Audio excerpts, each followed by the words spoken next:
It's Subverted Tropes, a podcast about movies, featuring your hosts Daniel Spencer and Kate Harlow.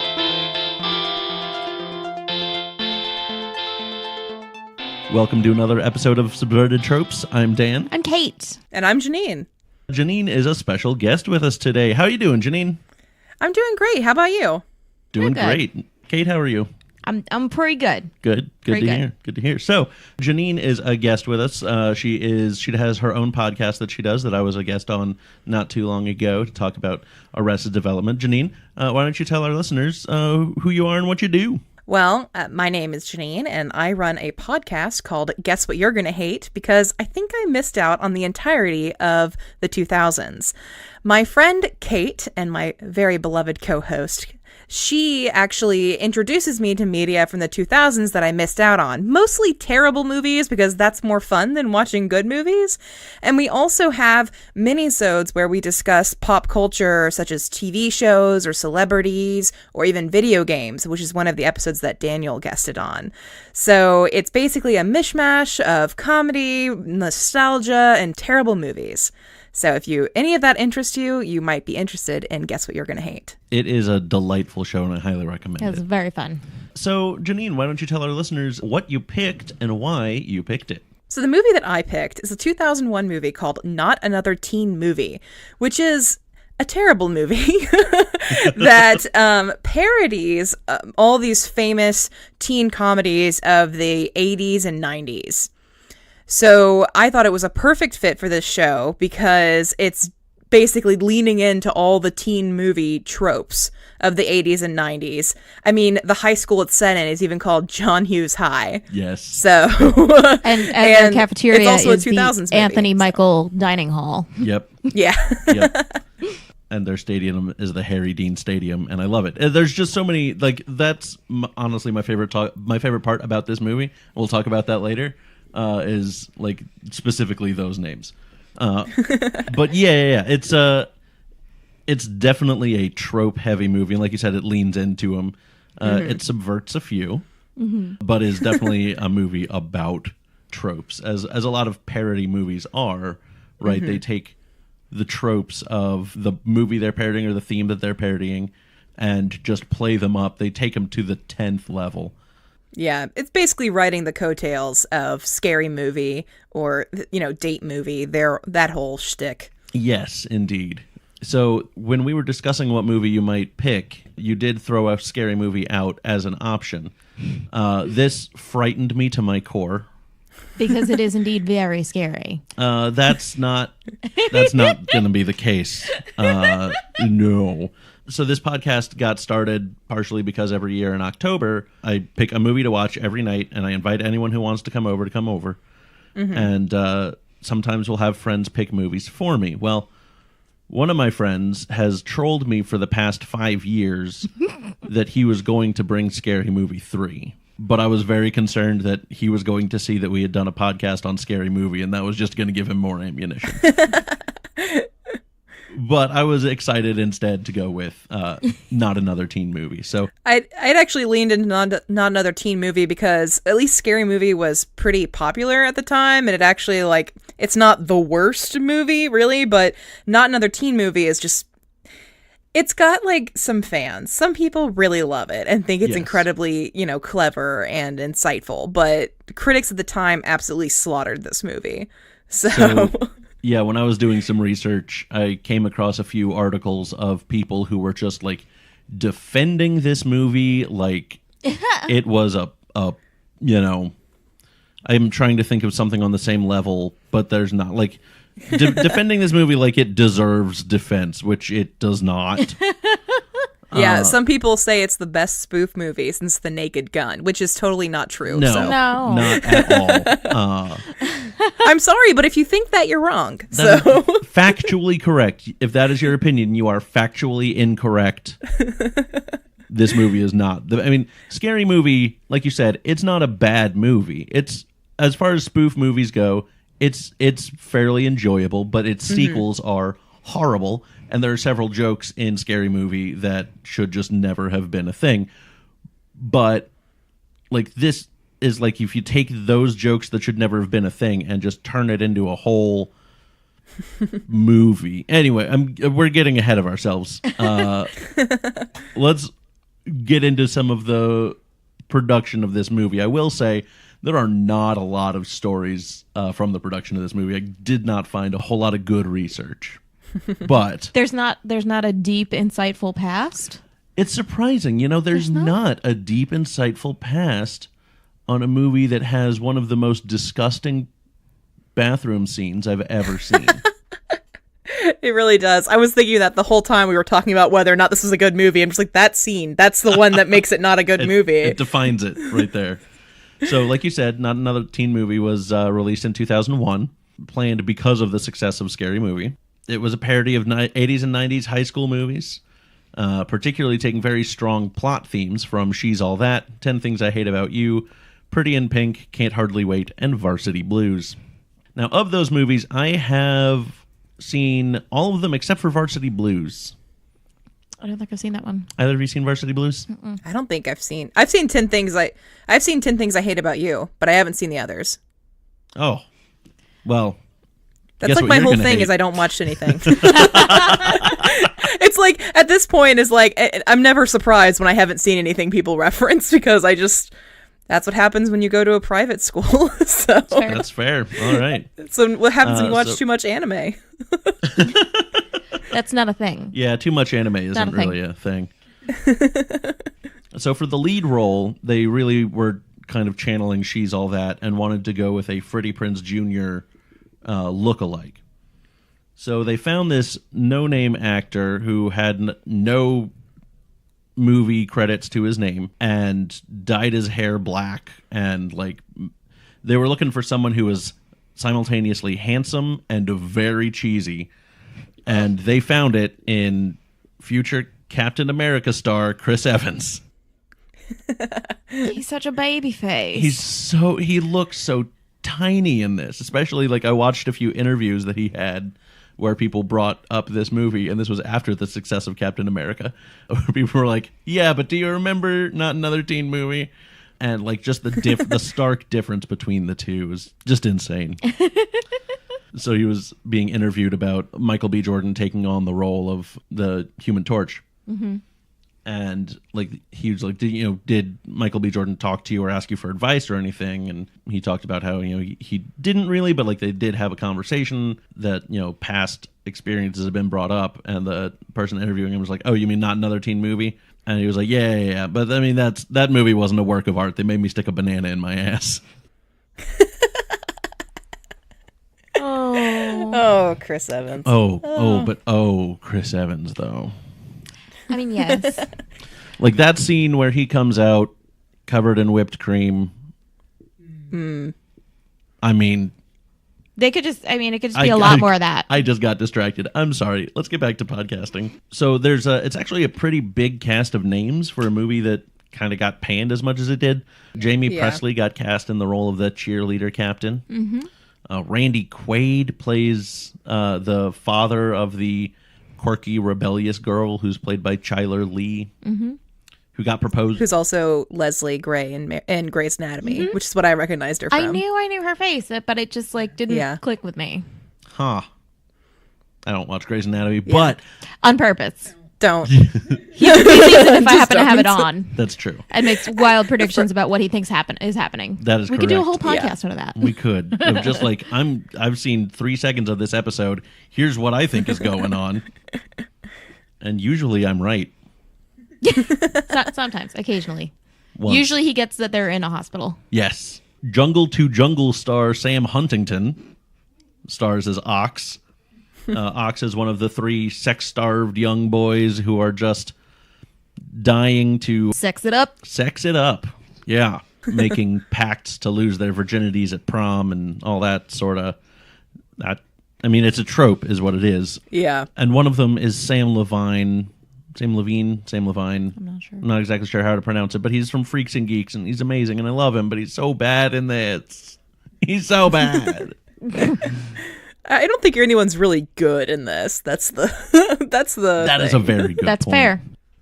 Lacey Chabert as always, cast as a hot high school object of lust girl. Mm-hmm. I'm really going to be interested to see, like, once we get older and, like, the next generation of, like, teen movies is coming out, once they've gotten past all these current teen movies of we're special and are going to fight the government movies that are coming out right now. Mm-hmm. Which is not to say there's anything wrong with that as an idea, just that I think like the actual tired. uprising has to happen before they can stop making movies about it. That's probably true. Teens, please Do it. get on it. Get uprising. You're our only You are hope. our only hope. Mm-hmm. Let's talk for a minute, because we've mentioned it like once or twice on the show, but haven't really gotten too deep into it. What a trope actually is. How that trope do? How that trope do. Janine, how that Ooh, trope I feel do. so special. I feel so special to be on the Tropes. Yeah. I'm going It's Tropes. the trope-isode. I love it. The Trope-isode. So, I mean, tropes are basically like a strong motif or recurrent theme in a movie, or more particularly in a genre of media in some way. Books, movies. I've run out of things. What other things exist? Spoken word albums. Spoken word albums, end of lists. Lists on websites. Lists on websites, yep. Anime. Anime. There we go. There's plenty of tropes in anime. Oh yeah, anime's Trope Yes, City. that is very true. But yeah, like a good example would be kind of like what I was just talking about, the Teen uprising teen movies. uprising movies of, you know, I'm this person, I've got this special ability, and I'm going to use it. I've got brown hair, I've got brown hair. Mm-hmm. Probably a girl who's got two guys in love with me. and I don't fit in. I don't fit in. I'm rebellious, and I'm going to use that to uprise against a very oppressive government. It's a trope. As you do. As you do. Yes, you do. And, I mean, I know if I were a girl with two guys in love with me who had special abilities but was rebellious and didn't fit in, I would definitely use that to rebel against an oppressive government. Mm-hmm. Mm-hmm. Yeah. Because that's what I think the tropes are. They appeal to the everyman in all of us. Yeah. Right. The important thing to note, too, is that there is a big difference between a trope and a cliche. And it all comes in the execution. Because cliches are tropes in that they're basically doing what we expect and kind of playing on those larger themes. But not all tropes are bad, and not all tropes are cliches. It really depends on how you use it and whether it's something that's actually useful or something that you're using because it's expected of the genre. Right. Mm-hmm. And I think that's a very good point. Yeah, I think you can rely on a trope in your story and still have it be something fresh and original and move your story along. But for cliches, it's you really can't. Like, it's not going to be that original or enjoyable to an audience. It always makes me think of like we've been going back through Brooklyn Nine-Nine recently, and I have a little bit of a habit of trying to figure out what is happening before it's actually happening. She's much better at it than I am with Grey's Anatomy. That's for sure. It helps that I've been watching the whole show. But just because I guessed or seem to find what is happening or where the direction of the plot is going does not make me any less delighted when it ultimately gets to where it is supposed to be going. Yes. Yeah. Exactly. So yeah, that's really all I've got for the first part. Do we want to go watch this movie? Let's go watch a movie. Hey, I have a quick question before Yes. we go. Yeah. What does it mean to subvert a trope? Oh, Ha! that is a very good. That is, I mean, geez. Look I'm at, so glad we forgot that part. seriously, that's. You are a better podcaster than we are. So, subverting a trope is where you basically don't follow that specific trope, but when it's set up so that you can. So, a good example would be, like a Chekhov's gun that doesn't pay off. So Chekhov's gun is a trope of if a loaded gun is revealed in the first act, it has to go off by the third act. And it doesn't always have to be a gun, but always like it's setting. If you set something up, you have to pay it off. Basically, is what they're saying. But then, like, I'm trying to think of a good example in a movie or something, and I can't. But Maybe not a good one to subvert. Well, I'll do this. There's the TV show Party Down that in one of their episodes, literally, it was an actual gun, but they had a Chekhov's gun, and it turned out that it wasn't a real gun. So, like, the trigger got pulled and nothing happened because it was a fake gun. And that was then subverted. Like, that subverted the trope of Chekhov's gun because nothing actually happened with it. Or, like, another example would be like a Lothario character who, like, everybody acknowledges is, like, hungry for the attention and company of other people. And it is completely set up all along that this person will, end up with, leading character, whoever. And, like, it's about to happen, and this Lothario is like, yeah, no, not into it. Bye. Yeah, something like that. So, and there are actually a couple of good examples of tropes that get subverted in this movie. Because I think that's something that a good parody movie does, is they hit a lot of the tropes, but then they also, specifically going for laughs, will subvert a trope in a crazy way to basically have the audience, to pull a misdirect on the audience, right? They're thinking, oh, this is going to go this way, and then wait, oh, nope, this way instead. Mm-hmm. So I think that's what it means for a trope to be subverted. Yeah, I think you're right. You hit the nail on the head there. I really hope we understand what it is at this point. Yeah, if we have to change our name, and it's going to be a serious upheaval to get all we have to change the logo. The accounts I mean, are be different. Here's a good example. Like Buffy the Vampire Slayer, yes, basically completely subverts the trope of a helpless teen, girl who's just a piece of eye candy.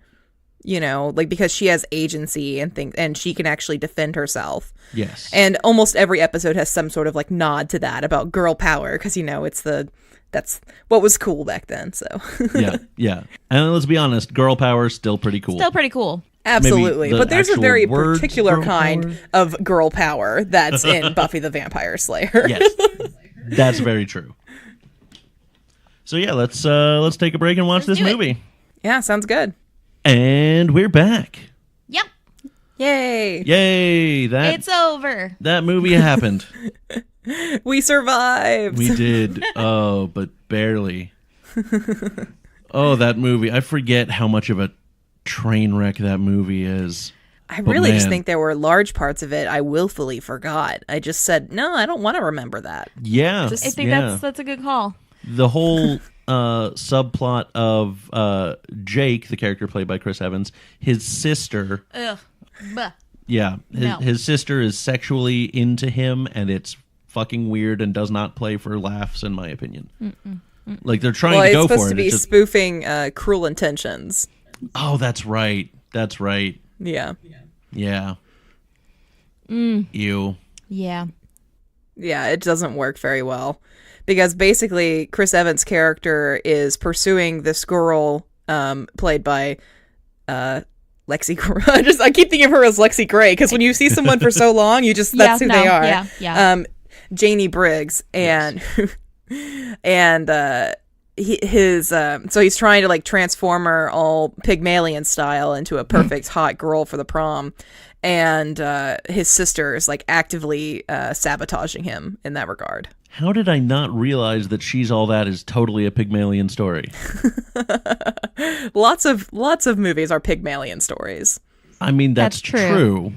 But I don't know why that just never clicked with me. Wow. Because your brain has never said, Pygmalion, Freddie Prinze Jr. Yeah, yes. That's a good point. I guess my brain hasn't spent a lot of time thinking about She's All That. Or Pygmalion, probably. I think it's interesting that you didn't say my brain hasn't spent a lot of time thinking about Freddie Prinze Jr. I'm not going to lie. It also has not spent a lot of time thinking about Freddie Prinze Jr. I will say that this is one of the movies, because I saw this when I was an awkward teen going through the everything in the world is going to get me aroused level of teenage boy. And there's a lot. So between 13 and 19? Yes. Let's be honest. It goes a lot longer than that for some. Yeah, that's true. Those are just the ones that count as teens. Starting at 13, it hasn't ended yet, but so there's a lot of nudity in this movie. There is. Oh, yeah. almost all of it female nudity. That's teen movies, right? It is teen movies. That's it's how you also know just it's funny. Penises movies. aren't funny. Penises aren't funny. They are. They're Penises hilarious. are hilarious. Have you ever Counterpoint, though, what about when a penis gets stuck in the zipper in There's Something About Mary? Terrifying. Yes, that is Upsetting. Far from funny. But no, so like I was definitely very very obsessed with catching clips of this movie, which they showed on TV a lot. A lot. There's just a lot of stuff was blurred out, but like anytime that it was on TV, I would be like, all right, well, anyone, all right, nope, no one in my family's around. I'm just going to watch this for some blurred out boobies and butts and sex things that I don't yet understand. But boy, that Jake Weiler, though, there's something about him, and I don't know what it is. But I kind of want to keep watching this movie because of him. And also the boobies, though. And, like, looking back on it, I think that was one of the first times that I realized I was queer. Without, like, really identifying it as that. I'm glad that it was your budding queerness was identified by future Captain America. Yeah, I mean... That's just beautiful to me. Future and current. I mean, with that beard, though, right now. Anyway, again... Yep. Getting distracted. I mean, easily done around Chris Evans. Right? So true. So let's go through a list. I found a list of all of the movies. Someone took the time to like categorize each bless movie parodied in this. So I'm just going to go down that list. Buckle in.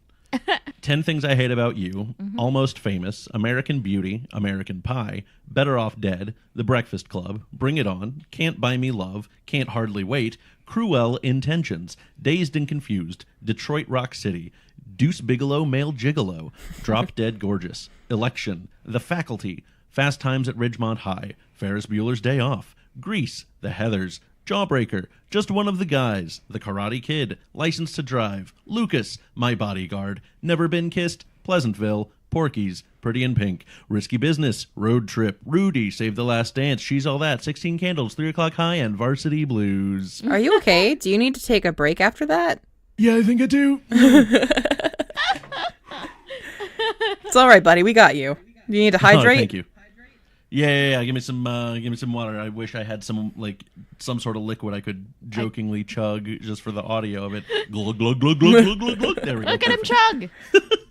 Listen to him chug. There we go. Do the Foley work. That's what we'll do. We'll add it. We'll in edit post. it. We'll fix it in the lab. Movie So magic. before Podcast magic. Movie magic. I was gonna do a thing with my hands, which wouldn't even translate in the podcast, but then I That's hit the never mic. stopped you from doing it It before. hasn't ever stopped me from doing it before. Anyway, I'm making a mess of this.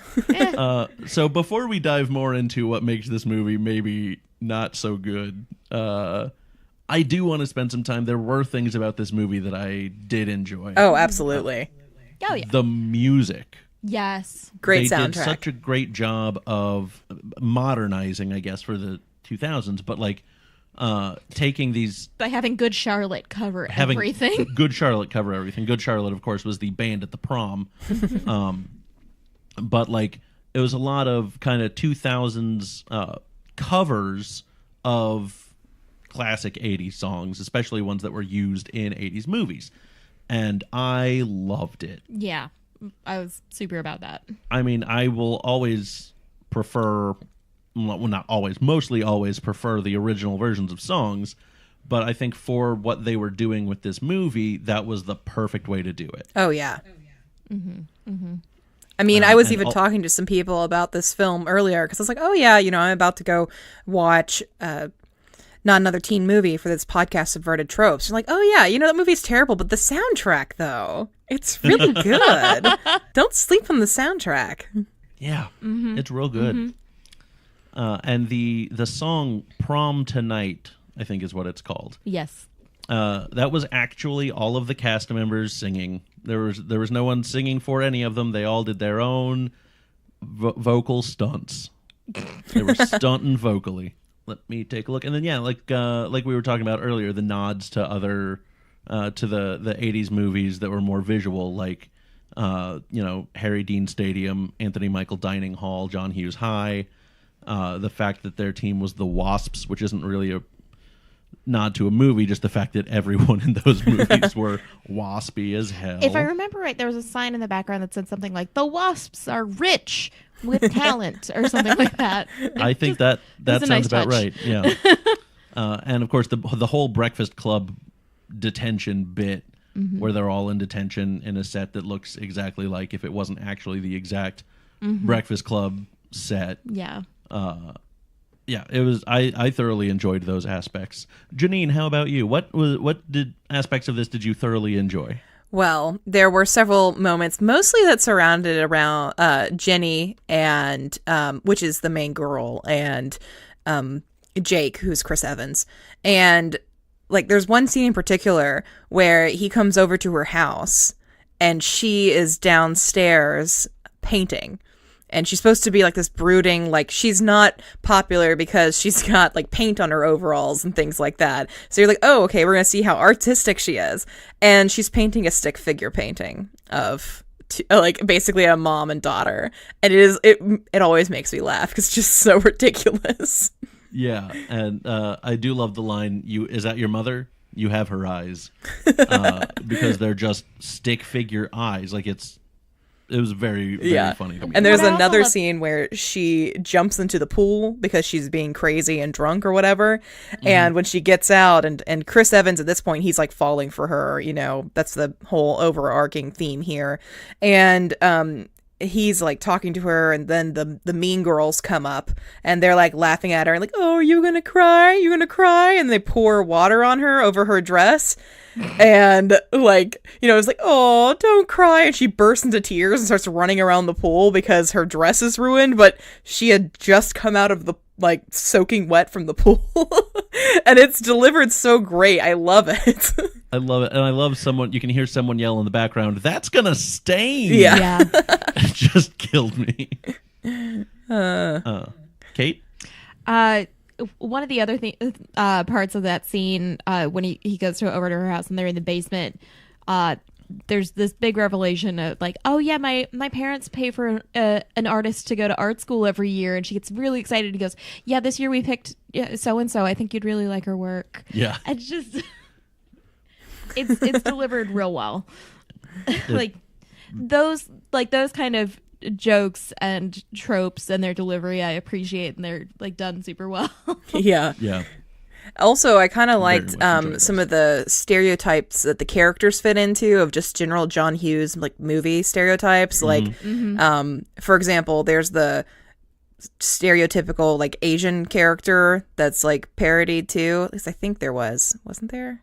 Like in the Yes. Breakfast So- Club, yeah, scenes. That's the thing. So that's the character that Sam Levine plays as a character who is trying to act Asian. Yeah. It's very much like pointed at that whole like, because in every one of those movies in the 80s they had like this really over the top stereotypical awful Asian character. And I also liked the parody of the foreign exchange student named Areola, who was naked all the time. Yes. That was funny. And like it was like clearly naked for the sake of being naked, because the subtitles were spaced around her breasts so that you could see them in their fullness. And that was another thing that teenage boy me really liked about this movie. The Mr. T as the character, the wise janitor. So let's talk about the cameos in this movie, because there's a There's a bunch. lot. There's a lot of cameos. There's at that pool scene, after she runs away, there's the slow clap that someone tries to get going, but it doesn't work. And Melissa Joan Hart comes up and tells him you can't just start a slow clap out of nowhere. And the best thing about that was like she wasn't even credited for that cameo. The best part was that I wasn't really paying attention, and then I looked up and then looked away and looked back up and went, "Melissa Joan Hart?" And Dan was like, "Yeah." Yep. It was her. Mr. T shows up as the wise janitor who was supposed to help Jake get his throwback. but just talks absolute nonsense. It's just so, like, when Jake gets up to go, win the big game, the A-Team theme plays, and I had to cover my eyes because they were rolling so hard they almost fell out of my head. Molly Ringwald shows up at the end. So fun fact about that, they didn't like their original ending, and they wanted to bring Molly Ringwald in to, like, do everything she did in the ending for this, and she said no. She didn't want to have anything to do with teen movies again. She was done with it. And then they showed her what they'd done, and she was like, oh no, I can get on board with this. Okay. And so she just, like, lambasts Jake for using lines from other shitty teen movies. Mm-hmm. And it's great. Yeah, I feel like a lot of the way, I mean, if you come into this movie thinking it's actually going to be a good movie, then you've already lost. Like, that's not going to happen. But that is correct. If you're ready to laugh with this movie, and laugh at it, of course, too, but also, like, take those moments of, like, yeah, that is just like how they do in all those movies, which is the whole point of the movie, then it's enjoyable. It's one of those things that's, I think the setting in which you watch it is going to be the most impactful in whether or not you're going to enjoy it, for sure. Because if you're watching it with somebody else and maybe you guys are, like, just chilling out, like, having a nice weekend, maybe drinking some beers or whatever, like, you're going to get some laughs out of it. But if you're watching it by yourself and expecting a good movie, it's not going to be good. And I think that's where a lot of these critics can come in. The ones who absolutely, like, hated this movie because it's not a good movie. It's not trying to be a good movie, I think. So... Yeah, I think that's a very good point. Like, it's not trying to be... even close to a cinematic masterpiece or anything. They're roasting these other movies. Mm-hmm. And Kate and I split a delicious bottle of a nice Gewürztraminer, my favorite white wine. Mm-hmm. Mm-hmm. And it definitely made this movie more tolerable. Yeah. So do you want to talk about that disgusting bathroom scene? Yeah, no.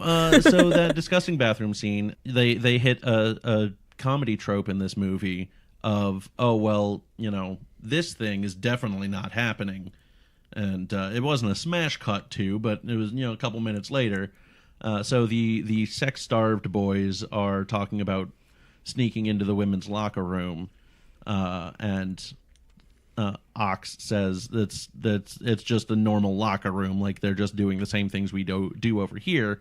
And I forget which one of them, but one of them is like, no, it's not like anyone is over there taking a giant dump. And then they get into the air ducts and crawl around. And the air ducts, which it does say on a placard, maximum 2 adolescent boys. Yes. But then all three of them get into the air ducts. All three of them get into the air vents. And they crawl around and miss the lesbian orgy thing that it seems just happened, and then keep going. And they find the bathroom, and there's a disgusting scene of a woman who is having some intestinal distress, I think is the best way to put it. Yeah. And then they fall through the air duct and But simultaneously, there's also intercut with the scene of a teacher who is basically, I think it's an English teacher. He's kind of going over the classics, and someone makes a fart joke. And he goes, oh, is that what's funny to you? Is that culture now? Is that humor? Don't you know anything about how, Shakespeare or Oscar Wilde would have thought about this? And they would have been, like, absolutely devastated to learn this is the state of comedy today. This is what makes you laugh. Excrement jokes? And then, like, on cue, everything falls through, and the toilet just pours everything that it looks like has been put into it for like 3 weeks. Just comes shooting out of it, hitting the teacher, hitting the 4 students who just fell through. It's all one giant mess, and it is disgusting. And I think that's like, as we mentioned earlier, that's like I said that that was kind of the scene that seals it for you, that it's not a good movie. Yes. On the other hand, though, this scene in particular definitely points to what I just mentioned, that this movie does not take itself seriously, because no movie that would do that expects to be considered a good movie. because it's literally making a meta commentary on the fact that it knows the humor it's pointing out is stupid and that it is appealing to the lowest like form of comedy ever. It knows that and it's embracing it. And if you like basically that scene could kind of be the scene you compare the entire movie to, because that's what it's trying to do, that like over the top disgusting humor that doesn't want you to respect it. Yeah, I think that's a very good point. Yeah. The only thing I have to say to that is... Well put, sir. Thank you. And that is not to say that I disagree with you. I do agree with you. He's agreeing in fart form. I am agreeing in fart form, which is the form that I... That's the form they would want you to agree with. Yeah. I put the butt in rebuttal. So yeah, let's delve into some of these tropes. I mean, I think I know one that was subverted. I think. Okay, hit me with it. It's towards the end. Okay, so they set up like this whole like this unlikely character. We're gonna turn her around and make her prom queen, and then she doesn't win prom queen. So it's like the entire premise of the movie subverted itself. That is true.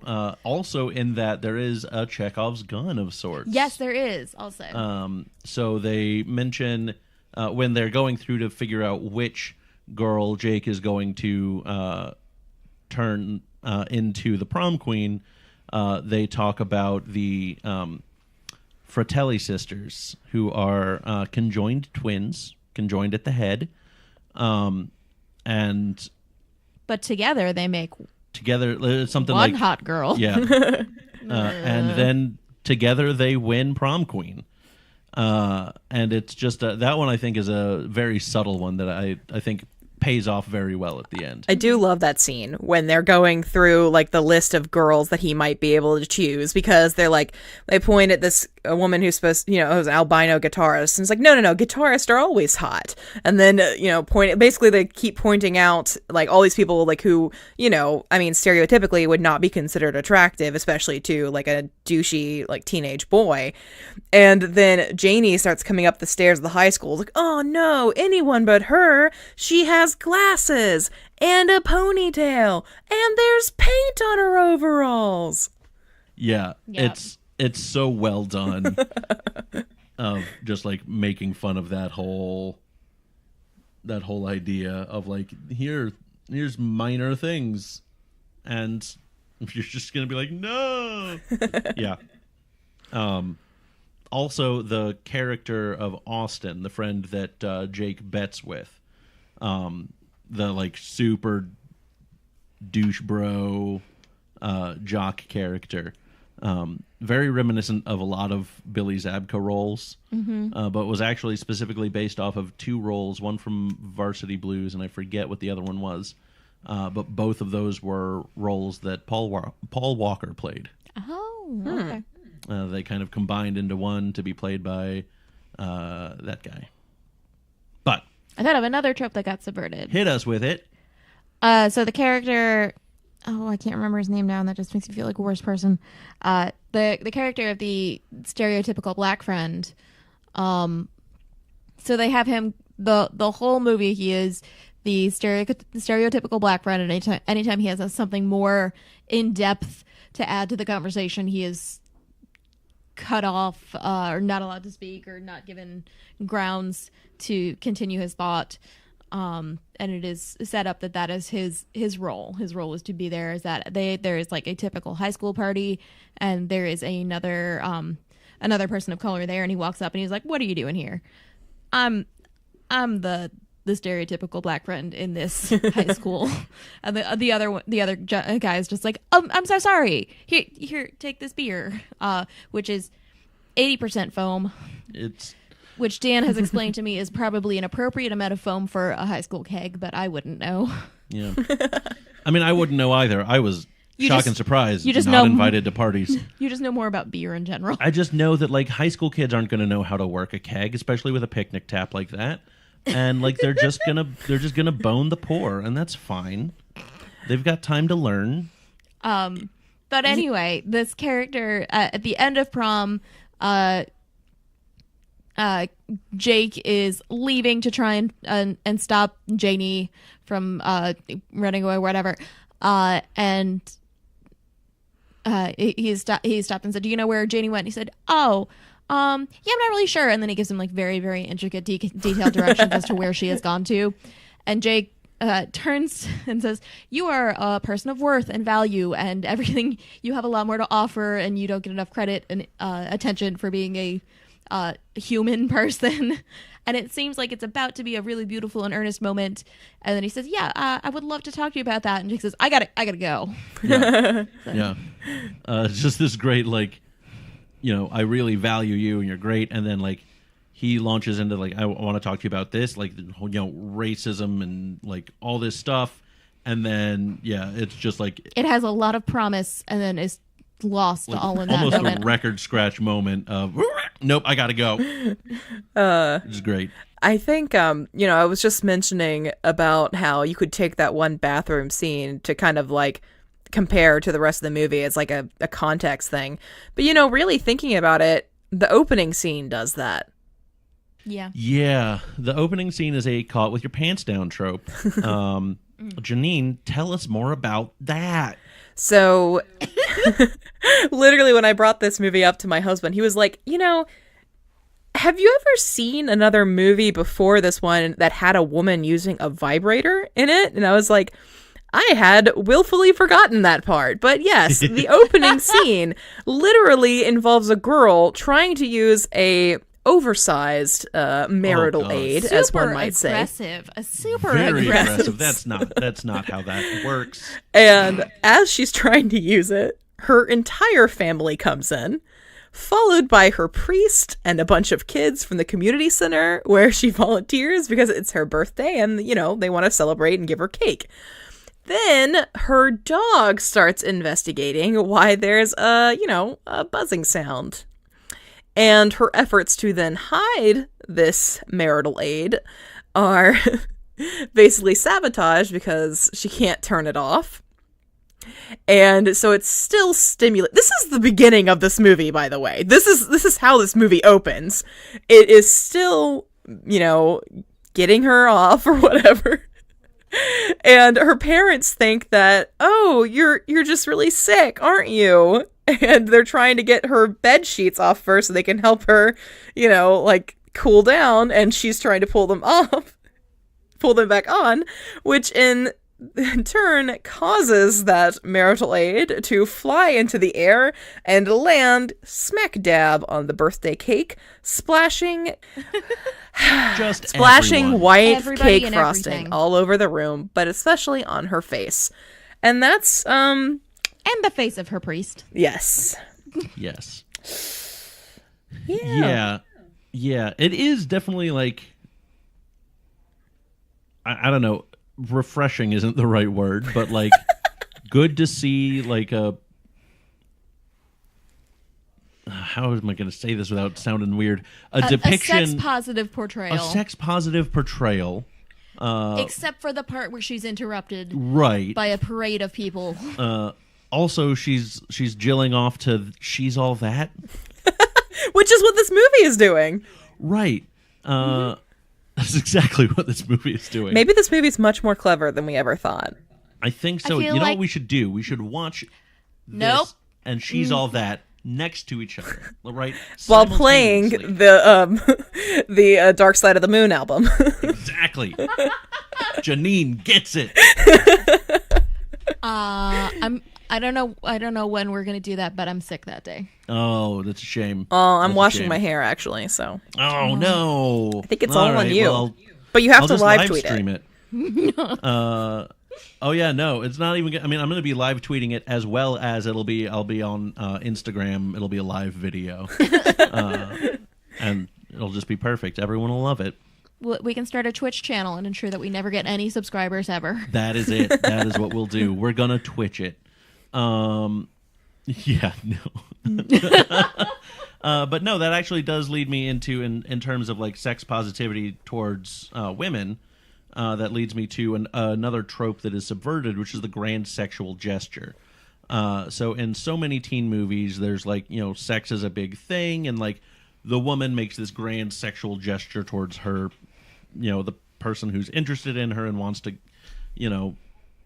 go 20 toes. And in this case, it's Jake who makes the grand sexual gesture. And we all appreciate it. Covering himself with whipped cream, and not covering all of himself, covering his pectoral muscles and his junk and his backside, including sticking a banana in his ass. But like As the you grand do. sexual gesture is done on his part, which is giving her that sexual power of, rejecting him, which she does, and I love that. Yeah. Not to say that this movie is a feminist anthem by any stretch, Absolutely No. not. but I At do one like other- those aspects of it at least. At one other point, somebody mentions she's all that, and Janie says, "Oh yeah, I masturbate to that," and there's like a big pause where it's supposed to be like, "Oh, it's awkward that she said that," but like, Yeah, so yay that's the for thing. her. That's towards the end of the movie with Molly Ringwald. So Jake makes this speech that's lifted verbatim from She's All That, and Molly Ringwald calls him out on it. Molly Ringwald calls him out, is what I just said. Molly Ringwald. Molly Ringwald calls him out on it, and that's when she says, "Oh yeah, I masturbate to that movie." And Molly Ringwald's like, "I got no problem with it," and I love that. Yeah. Sex positivity is a good thing. This movie is not a good thing. Absolutely not a good thing. The makeover trope of "I'm gonna make you beautiful. Let me, work my magic to take your glasses off and undo your ponytail, and I'm done. That's all that needed to be done to make you pretty." And then they have that big reveal trope as well, where she's coming down the stairs, but she, of course, trips and falls. Yes, the stairwell breaks, and it's just a big dusty mess. It's hilarious. Also, the slow-mo entrance of Lacey Chabert's character Every at time. the party, Yeah. where it's commented that they can't talk or move until she starts moving again. And that is said by also Josh Radnor, who most people know as Ted Mosby from That's right. How I Met Your Mother. He is in this as well in like 2 scenes. And it's like, oh, look at that. Another absolute babyface. Yeah. Super, super baby face. Honestly, you'd probably basically die if you tried to talk about every trope that's in this movie. Yeah, But- no, definitely. Yeah. We're definitely pushing the bounds here. The last one I want to talk about is the character of Areola, who we talked about earlier. But like specifically, they had that actress do a different accent every time that she was on screen, just to be like, this is how much of like this type of character is like just not really given any agency. It's like we could change her accent and people won't notice because they don't care. They just want to see dim boobs. But also she's at the party and there's another girl who is naked for some reason and you overhear the, I can't believe she's wearing the same outfit as me. Yeah. There's actually a scene with Areola where she's singing out her window while Disney-style cartoon birds appear. And she goes, "Look at me, my breasts are perky." Yeah, and the birds are actually blue tits. Yes. Which is Perfect. just so good. Like I love a good subtle joke like that. Like Yeah. most people aren't gonna get that. Yeah. But it's funny. It's good. The entire movie is very not subtle at all, very in your Yes, face, no. but it has its moments. It does. So I think what I'd like to start doing is giving ratings to movies Okay. that are like whatever you want it to be, just not out of 10. Okay, so, So- similar to Monster Factory. Similar to Monster Factory or Okay. the podcast Spoilers Digest, they do the same thing. So Janine, what would you rate this movie? 1 banana out of 2 butt cheeks. Well, no one's going to top that. Not unless they have whipped cream. No. God damn, man, that was good. That was good. That was real good. I'll just go home now. You, I'll be in the other room. you are home? Okay. You could pull a page from our book, and what we started doing was offering a crime from every movie that we watch to do.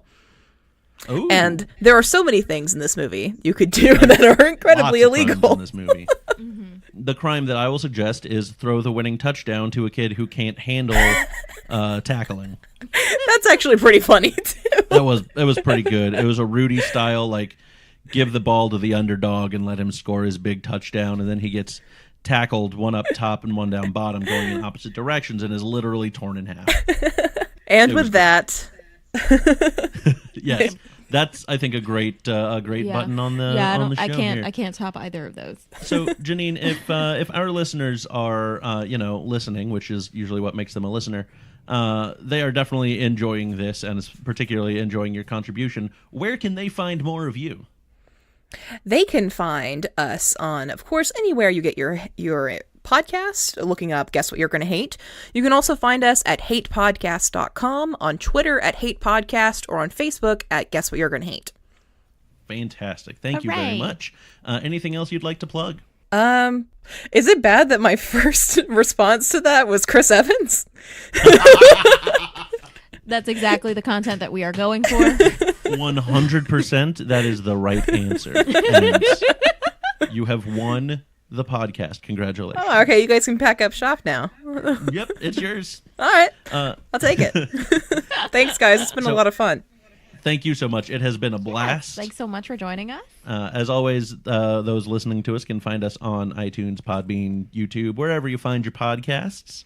You can find us on Instagram and Twitter at Subverted Tropes, and email at subvertedtropecast.wordpress.com. Actually, that is our blog. It's subvertedtropecast@gmail.com. Did I say email? Jeez, my brain, guys. It was fried after watching this movie. It was. That's okay, though. You can also find us on Facebook at Subverted Tropes Podcast. And as always, we want to say a big thank you to our logo designer, Gracie Boland. You can find her tarot channel on YouTube and Instagram at A Modern Unicorn. Indeed. All right, so thank you so much for listening, guys, and you have yourselves a great day. Bye. Peace.